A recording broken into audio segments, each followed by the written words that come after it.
Hey everyone, Evan Kirstel. Happy Friday, TGIF. I'm here with a fascinating conversation around trust, identity, and customer experience. What could be more interesting today with Journey AI? And of course, my collaborators at True North Advisory. Gentlemen, how are you? Doing great. Good to see you, Evan. Yeah, good to see you. We did it. We made it to Friday, so congrats to us all.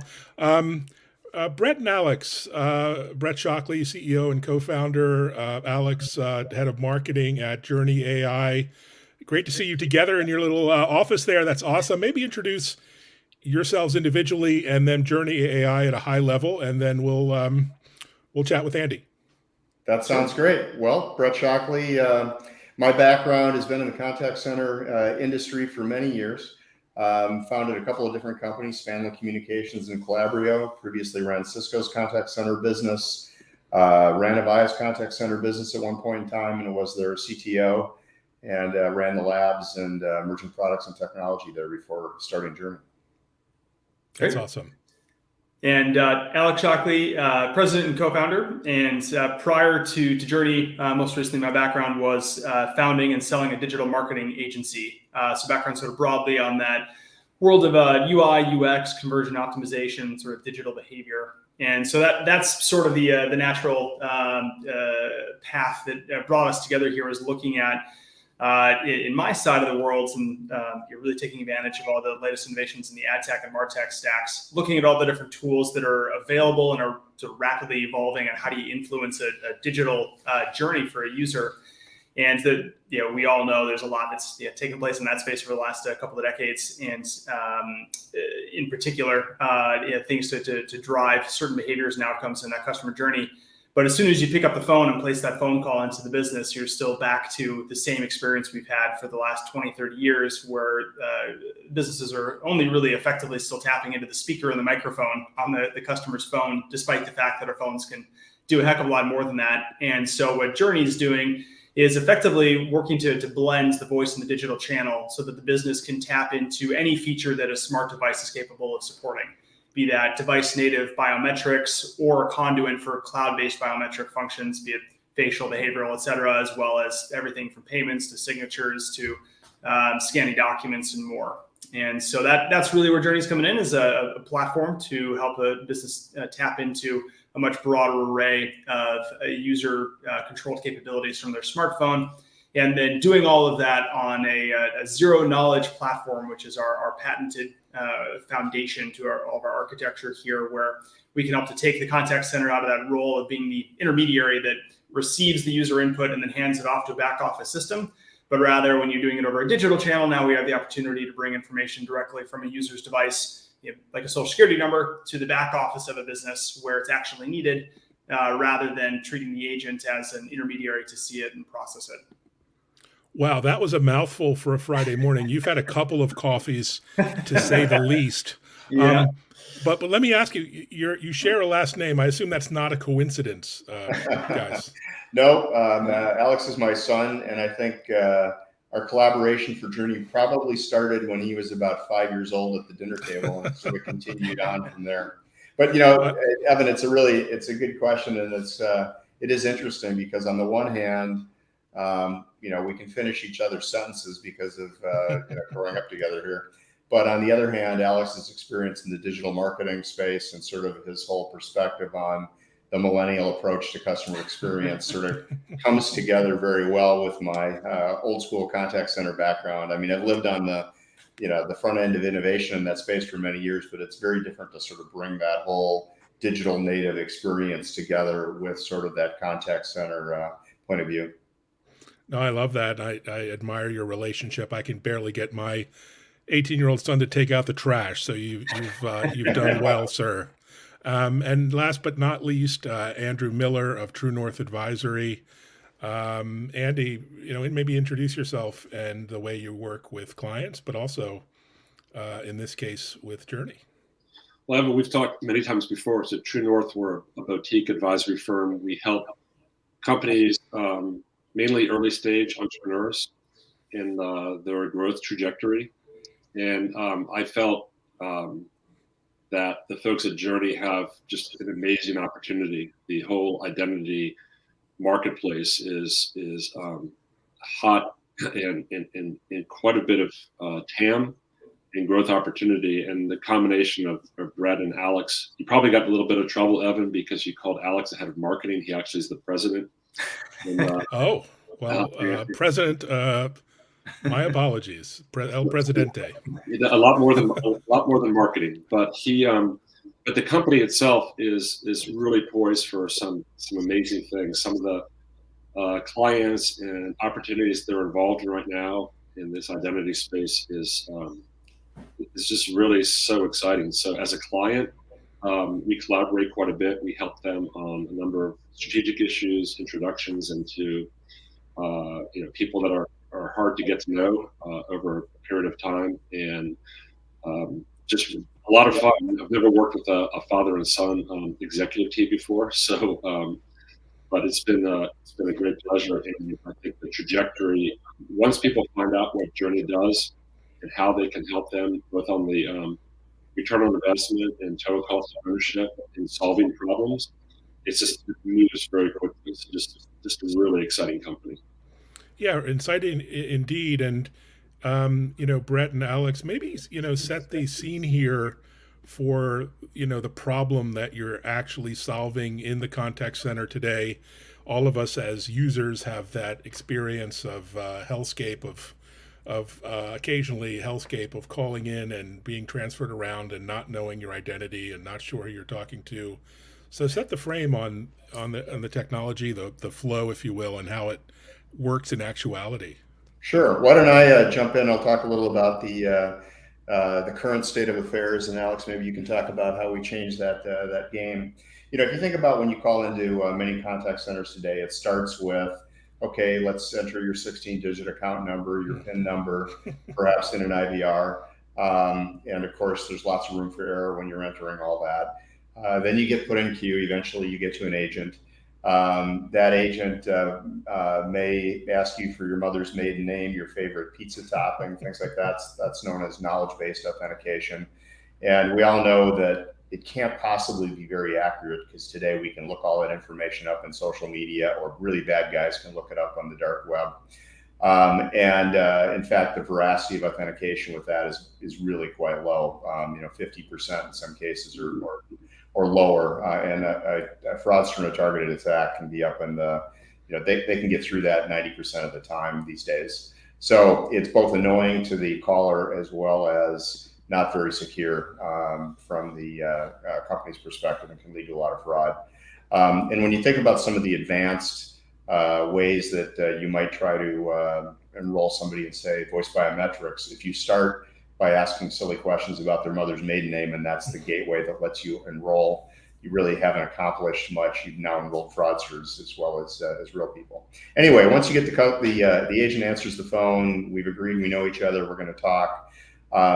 The next thing that tends to happen is they ask you those questions that make you squirm. In today's world, you've got some of the BPOs we talk to have 70 to 90% of their agents working from home, and oftentimes they're offshore. So, we all know what it feels like when they start asking you sensitive data about healthcare or credit card information or whatever. It's you're not comfortable giving it to them. And of course, the traditional method is all that stuff shows up on their screen, and then you're depending on some software to redact that or delete it from the recorded or the visual record. But if they're working at their kitchen table, there's not much to stop them from writing it down. And then, of course, as you said, when you get transferred, you do the whole process over again. So it's a terrible experience in many cases. It doesn't really take advantage of all the tools that are available, and the security and the management of customer data privacy really is just not very good today. It's a 20-year-old sort of approach to it in most cases. Whether the pressure that's sort of looking to be solved is around trying to automate and do more with less, which is a pretty constant today's sort of budgetary climate, or it's trying to solve for data privacy regulations, or it's trying to compete on customer experience. Fundamentally, if you are limiting that conversation between the customer and the agents to the single modality of asking and answering questions, there's only so many things you can do to improve security, to improve customer experience, to improve data privacy. And so Journey's play here, I'm back to your question, is to expand the tools available by bringing in that digital channel. So rather than being limited to asking and answering questions, the business can now request any input that the user's smartphone is capable of providing. So rather than asking for a 16-digit account number, the ask is to scan Face ID, for example. Rather than asking you for your credit card number, there can be a push to fill out a payment form on your phone, where that information then goes directly from your phone to the payment processor, and the agent gets the thumbs up, thumbs down, whether or not that payment went through. And so it's expanding what can be completed in the course of that phone call, what tools are available at your disposal to make things more secure, faster, and easier for both the customer and the agent, and change the nature of what data ever makes its way to through the contact center. So it solves from a lot of different angles there. Yeah, that's super exciting. Tell us about the deployment model, because these contact centers, as you know better than I, have so much legacy, so much glued together applications, and how do you go into an environment like that with is it an overlay, or how do you integrate into an existing legacy environment that's got maybe challenges? Sure. Evan, it sounds like you and I have a lot of the same road rash from over the I'm years. old. If you take a look at sort of the more involved applications in the contact center over the last couple of decades, it's all been based on CTI, computer telephone integration technology, which is notoriously complicated, fragile. It's synchronous programming. It tends to use techniques that aren't taught in computer science programs today. So you have to start by teaching people how to do all these strange things. In our world, it's completely different. It's dramatically simpler. We can literally have these applications up and running in a custom demo that's using production software in minutes, and have something that's ready to put in production literally in hours. And the approach that we take, as you suggested, is an overlay approach. Basically, we're running in the cloud. However, we can connect back into any of the traditional systems that are on-premise, as well as new cloud-based systems. We tend to integrate at the agent desktop, either via API or with iframes that can be embedded in modern desktops. We tend to integrate with the IVR or the chatbot or IVA, typically via APIs. We've literally done integration with new chatbot platforms while we're on a video conference call with the founders of those companies, walking through what we do, and they get so excited. And we literally have production quality integration working by the end of an hour-long video conference call. So it's that easy to do. And when you anchor everything in identity, you now can move back and forth across channels a lot easier. If every channel has its own method of trying to identify who you are, then you end up with sort of these clunky user experiences and lots of holes in security when you go from one to the other. In our case, this network-based approach we have underneath lets you sort of establish that identity framework and a way of dealing with the customer's data. And now you basically make it very simple to use that, whether it's in an IVR or a chatbot or with a live agent, et cetera. So it's a completely different model, and it actually simplifies all these things that they try to do. So you mentioned BPOs. Is that one of your most interesting opportunities, moving forward? And I know it's early days for your approach. Probably most of your clients don't want to talk about you and your technology, both as a competitive differentiator as well as, not wanting to expose themselves as having any kind of weaknesses. But can you talk about customers and markets yet? Yeah, it's interesting. So when we present our demos to a customer or to a BPO or enterprise, we usually sort of hear three things right away. We hear, "Oh my God, that's amazing. I want that personally." And then we hear a story about how just last week they were calling their bank, or the bank called them, or whatever, and they had this terrible, clunky experience. We hear, "This is obviously inevitable technology." And then we hear, "I didn't even know this was possible." The "I didn't even know this was possible" part tends to mean it's not in their budget yet. So, it's definitely sort of a disruptive new technology approach to things. And so it takes a little while, but it's sort of interesting. We've had in just December of last year, we had 5 different customers that we pitched to a year ago that were super excited, but then they kind of went to sleep and we weren't quite sure what happened to them. And all of a sudden they came roaring back with, okay, we're ready to go. It's in the budget. We want to do it. Let's go now. So the other side of that is that we're starting to see more RFPs show up that ask for the kinds of capabilities that we can deliver. We had a big RFP come out of a bank in Singapore the other day, and it looked like we'd written the RFP, and we had not. So I think the market's starting to understand the needs and the requirements in these areas. Alex, maybe you want to talk a little about what we're seeing in terms of some of the BPO requirements. So there's a growing, I'll say, industry of data privacy related regulations. We're all familiar with HIPAA and PCI, and then of course in more recent years GDPR, TCPA. There's every state and territory in the U.S. has got some sort of passed or pending state level data privacy regulation. So that space is growing increasingly complex, and there's of course different directions they're all coming at it. But sort of thematically, the emphasis is around having controls over what people or systems have access to what data, and in some cases, in what geography do they have access to that data. And so, kind of looking at the 100,000 foot view of the problems that we're addressing here, I sort of put it in 2 categories. There's the problem of what are the tools in play for supporting this conversation, and we're trying to bring that from it being audio only to audio plus digital. And then the second category is, where does that information go? What's the supply chain of that information?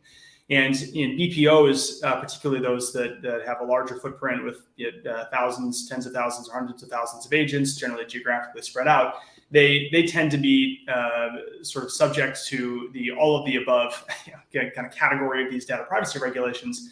And so that challenge of the supply chain of data really hits home in that world. And so just taking 2 examples of that, maybe the data residency component of a GDPR, for example, and then a second being PCI compliance with credit card payments. Both of those, again, sort of thematically have to do with who's got access to what information. And so the traditional model of I'm going to answer a question to an agent or I'm going to use a dial pad puts the contact center and generally that agent in the middle of that flow of information. And so there's obvious complexities of how do you comply. And so our approach of saying, let's locally, ephemerally, and transactionally encrypt that information on the user's device and ship it not to the contact center, but to whatever sort of end of the supply chain needs to receive it, be that the business's own back office, third-party payment processor, or government entity, et cetera. We can effectively bypass the contact center and that flow of data and then return back to that agent something as little as the pass-fail or something more perhaps a subset of the data. And so whether we're talking a data residency challenge where you want to use an agent in a low-cost geography, but you can't send data to that low-cost geography, well, now this solves for that. We're talking credit card payments in a scenario where agents, either based on their location, working from home or offshore or whatever the scenario might be, couldn't previously take a credit card payment over the phone. Now they can, because that interaction does not put them in the loop of information. That's fantastic. So the contact center space is so complex, as you know, so many vendors, solutions. How do you go to market as an early stage company? And do you work with you plug and play with any contact center out there, in our space? Yeah, that's a great question. Our primary approach to going to market is in partnership with contact center CCaaS vendors, with some of the IAM players, some of the VARs in the industry. We're finding that one of the best things that we can do, even though we've got a senior executive team that's been in this industry for a long time, have been the exec sponsors on a lot of the big accounts, that gets us access and people get excited, but you still have to do the hard work of sort of selling up and down the organization. You have to, get the contracts and contract vehicles in place. So if we partner with these other players, not only can we sort of ride their projects that are in process, we can also ride their contract vehicles and we can sort of enhance the capabilities of their products.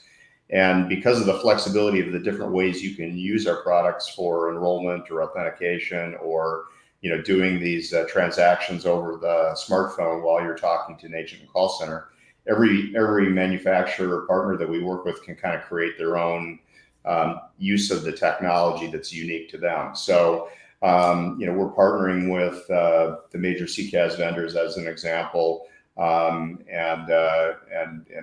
finding that what we're doing is very complementary and really not competitive to pretty much any of them. Some of the VARs that are out there, for example, Converge One right now is very active with a large number of customers with their technology, and they of course run across lots of different contact center platforms. So we're sort of coming at it both from that perspective as well as from the CCaaS vendors directly themselves. Fantastic. Who's the buyer these days for your technology? I mean, traditionally you've had the contact center manager, kind of IT person. Is it the CIO, the CSO? It must be a fairly complex sale, if I might ask. It reminds me a little of the early days of IVR, where I used to tell people that there's basically three buyers that you got to sell to. In those days, it was the telecom manager, it was the IT person, and it was the business leader. And usually as a competitor, somebody like a Paraphonics back in the day might come in through IT, and we might come in through telecom, and then whoever won the business user ended up getting the business. You had to win two out of the three legs. I'd still say it's a little bit like that. As we get into the contact center and we start showing these experiences, the first thing that happens is the business users, their jaw drops and they're saying, I want that experience. That's, we probably got to the meeting through somebody on the contact center technology side. So they're now smiling and saying, okay, let us tell you how we can do this and how easy it's going to be. As you get into the discussion about specifically the security model and the authentication, the security, fraud, off teams, depending on the size of the organization, tend to get involved. I was a little concerned when we first started getting into this that we might have it might take a while to sort of sell the CISOs and their teams on the new security model we've got with the zero knowledge network. But the reality is what's happened is once they understand what we're doing, they pretty much say, that's the future. That's the way we all got to head in the future. And they all know that the contact center is a pretty big security hole right now. That's where the majority of social engineering happens in fraud today. Wow. And so this is so far ahead of what contact centers are doing today. They're all over saying, yes, please go make this happen. And they kind of view it as a way to learn about the technology, see it in use in the contact center. And they have all kinds of other ideas of where it can fit in the rest of their organization. Because if you back up and you take a look at sort of the way data moves in a large enterprise, one of the reasons they struggle so much with GDPR and the other data privacy regulations is that sort of the way it works in most companies is that if you're in a division or a department or you have a use case, you feel like it's fully your right to make a copy of customer data in a new database for your use case. So you end up with this stuff spread all over the place, which makes it really difficult to control when you get into things like GDPR and other data privacy regulations.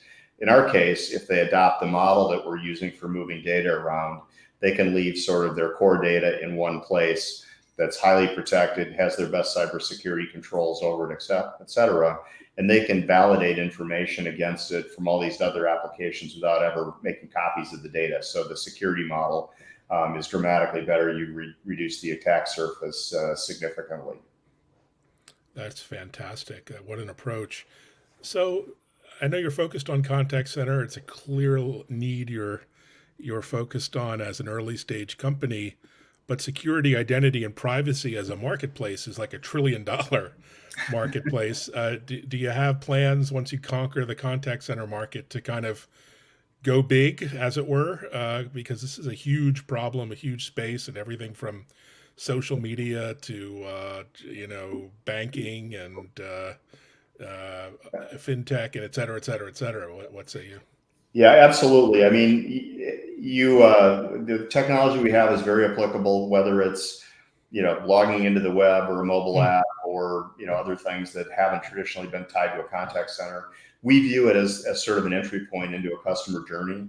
So if you take a look at some of the things we've been using to close deals with some of the large banks, for example, we tend to show demos that start with you're on the website doing something, and then at some point you need help. Maybe it's with a chatbot, maybe it's talking to a live agent. How do we transition those experiences in a seamless manner that's a lot easier to implement than traditional technologies? So we have that sort of approach to it, in which case you're absolutely right. We're sort of bumping up against the IAM players with their customer identity and access management. But the reality is what we're doing in that transition typically is different than what they do. So I've had a number of cases where VCs, for example, have introduced me to senior executives of some of the IAM players, and what's to see if there was a competitive situation there. And in reality, very quickly they get excited and realize that these things are very complementary. We've got a partnership that we signed with ForgeRock, for example, that started that way. And of course, all the identity access management companies that focus on the customer will tell you we do everything.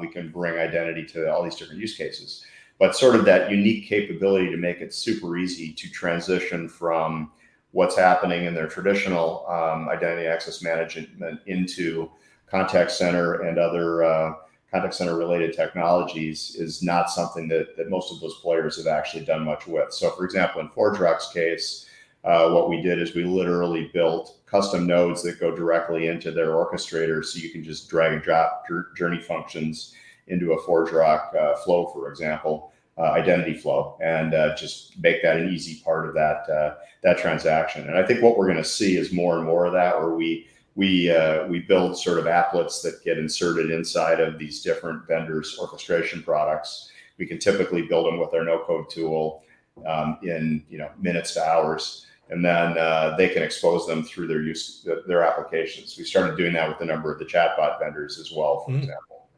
Wow, that's fascinating. Well, guys, it's going to be a big year for CX, despite all the headwinds we're seeing out there. I think it's going to be a tremendous year for, digital transformation. What are you most excited about this year? Well, maybe start with Andy in terms of events. I know we're all getting out there in the real world and traveling more. I'm certainly traveling. I'll be at Enterprise Connect, at Mobile World Congress. I'll be at the Cloud Communications Alliance event next week, as well as IT Expo.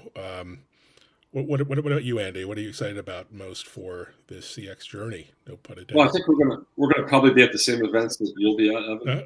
Okay. In fact, I had dinner with Brett and Alex several months ago, and it reminded me that I hadn't seen them in 2.5 years because we hadn't traveled during COVID. And the good news is they look the same, and it seemed like time stood still because we were on video every day. But I'm most excited with for companies like Journey because I've known Brett and Alex for Brett over 25 years now, and I think they have a number of competitors in their space, but there's no one that has honed in on a specific use case application like Journey has. And like you said before, they can span a number of use cases outside of contact center as they grow. So I think watching them grow and win transactions against much larger competitors is something that probably the most exciting thing as a advisory firm that we can see is that some of our help and advice actually bears fruit, and I think that Journey is poised for just a tremendous year in 2023. That's fantastic. And Alex and Brett, now do you guys travel together, or do you always, and do you share a hotel room to save costs? Let me ask you that first, or do you like your own? 3 years ago that might have happened, Evan, but we don't do that anymore because I snore too much. But. Okay. But what are you focused on? I mean, I imagine there's a lot of focus on just delivery for you guys, but are you still doing the marketing and trade show circuit, and where can folks meet you? Yeah, no, we're definitely keeping busy on that front right now. I don't have any particular announcements on specific shows that we've got planned attendance or booths at this year, but we're doing quite a bit in our sort of partner ecosystem with either OEMs deals or more sort of joint product releases. So we'll find ourselves inside of the booths of a number of our partners here over the next coming quarters, but. Evan, back to your previous questions about what are we excited about or looking forward to in 2023, and I would say that we're seeing a pretty significant pattern emerge around the recognition that it's time to move past audio only for supporting, for lack of a better term, these remote conversations between customers and businesses. And so I think that the world is ready to embrace a broader set of tools in those conversations. As Brett mentioned, we're seeing more and more RFPs that explicitly ask for incorporating the business's mobile apps. So I think that 23 is poised to be a pretty effective year for Journey's position in helping businesses drive more IVR containment and self-service through blending their digital channels, as well as competing on CX and security simultaneously. And from my perspective, as Alex said, this is just, we're starting to really see this come together. I think the word inevitable is a great word to describe both Journey's business as well as our technology and the solutions. We're kind of hearing that a lot and people resonating to it. As usual, I'll be at pretty much every major show in the industry, either formally in a booth, whether it's ours or someone else's, or wandering the floor and chatting with everybody. And we're looking forward to a lot of that activity this year. Fantastic. Well, we'll see you out there in the real world. And thanks so much for sharing your journey, pun intended, solving for security, privacy, and CX. We'll catch you soon. Thanks, guys. Thanks, Andy. Good to Thanks, see you. Evan. Thanks, Andy. Thanks a lot. Look forward Appreciate to the it. time. All right.